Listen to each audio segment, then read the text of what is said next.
You know, headphones have come a really long way since I got into this hobby, and I can't help but think maybe we forgot about some of the classics that are honestly still pretty relevant.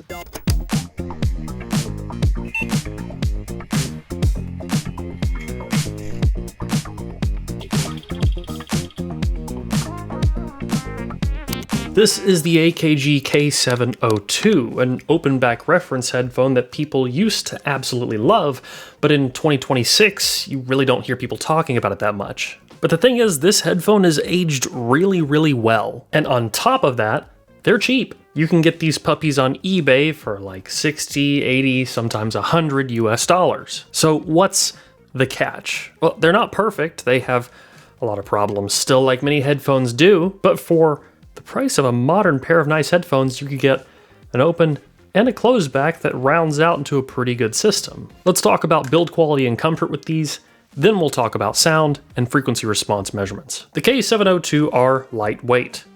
I'll tell you how light, 1 second. I use this to weigh my coffee beans in the morning. 290 grams. That's pretty light. They have a detachable mini XLR port, detachable pads, little foam inserts in here, and there isn't really much of an adjustment mechanism, it's just elastic on either side. They do have a little bit of swivel and tilt, which is nice, but they're not going to blow your mind in terms of build quality. Now, people do talk about how there were China-made and Austrian-made versions of these headphones, but the thing is, they really weren't that different. The build quality was very similar, and you're not going to miss out by not having an Austrian-made pair of K702s. Now, this pair, I did put in a little bit of foam. It's actually the same foam I used on the Open Omega. It gives these a little bit more warmth, which I personally like. All in all, they're not going to blow your mind in terms of comfort, but they are substantially better than a lot of modern flagship headphones, which that's kind of sad, isn't it? These are a little bit odd. They use a 45mm 62 ohm driver that is pretty easy to power, honestly. Anything like a MacBook is going to do just fine, an Apple dongle, whatever you want, and you can use the same cable. It comes with the AKG K371 and K361. I think you can see where I'm going with this. This is more power than you will ever need for this headphone, but if you want, you could use it with a more powerful desktop amp or a tube amp. Okay, let's talk about how they sound and frequency response. Well, like I said, these actually kind of hold up. They're not super bassy or anything like that. They have roll-off kind of like the HD 600, 650, and 6XX does, though these have a bit more soundstage, slightly less focus on vocals and a bit more focus on just width and being a little bit smoother in certain parts of the mid-range. You can tell they kind of scoop in around like 1.5 kilohertz and then again above maybe like 4 to 6 kilohertz. They've got some air up on top, but overall, while being maybe a brighter leaning headphone than the HT600, I find it to be a little bit smoother, a little bit less harsh, a little more forgiving. Now, timbre-wise, the HT600 just wipes the floor with everything. Even like the really expensive headphones out there that just go through the roof, the HT600 just wipes the floor with most of them on timbre. It's just how it is. I don't make the rules. But this does a lot of things that the HT600 and 650 don't. Or for one, having low clamp force. This is an HBTF variation graph that I've done with the Brüel & Kjær 4128C and the Brüel & Kjær 5128. As you can see, there is a fair bit of sub-bass roll-off. It actually is maybe a little more sub-bass than the HT600 or 650, but it still rolls off.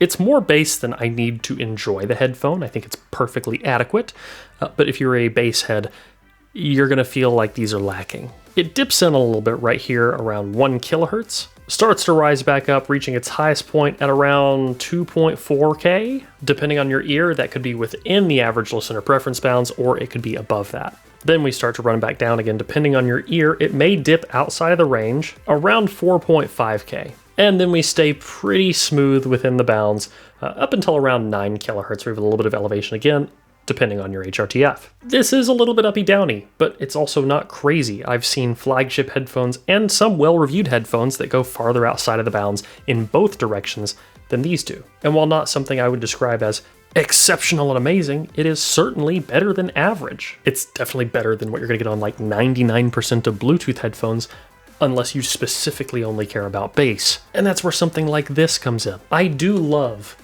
the HDB 630. In fact, I gave it Headphone of the Year, but for like half the price of the HDB 630, you could get on eBay an AKG K702 and an AKG K371, either like open box or used. These are like 120 bucks. These are like 80-ish, sometimes 100. This is a whole system. You can power both of these off a phone or off of a laptop just fine. They use the same cable. You have an open back that's pretty stagey and spacious. Then you have a closed back that has plenty of bass and is more Harman tuned. Realistically, what more could you need than these two things? Now, I'm not saying this is like the ultimate hi-fi endgame, but what I am saying is that I could live perfectly happy with just these two headphones. A lot of the things beyond that are excess. And it's fun. You know, I love having a big stack of gear, in the same sense that I love having a computer that can play Cyberpunk on high settings. But most times I play games on my Steam Deck. My Steam Deck gets like probably 6 times the amount of hours that my desktop computer gets. And that's kind of how I see these, partly because I also use these with my Steam Deck pretty often. But I'll likely also be using both of them when I'm editing this video, despite having an entire wall at my disposal. Now, it won't stay that way forever. There are other headphones I plan on reviewing. In fact, I'm actually working on a video right now of the K612. You might want to stick around and subscribe. It's going to be an interesting video. There's also the HiFiMan Edition XV coming. Lots of things in the work. Actually, this sounds insane, but I'm currently in the process of filming 27 DMS videos. If you want early access to those videos, you can check them out on Patreon or on Floatplane at the link in the video description. Other than that, I think it's time to wrap this up. Don't forget, good audio is getting cheap and cheap audio is getting good. Price does not correlate with sound quality, and vote with your wallet. I'll catch you guys in the next one. Peace.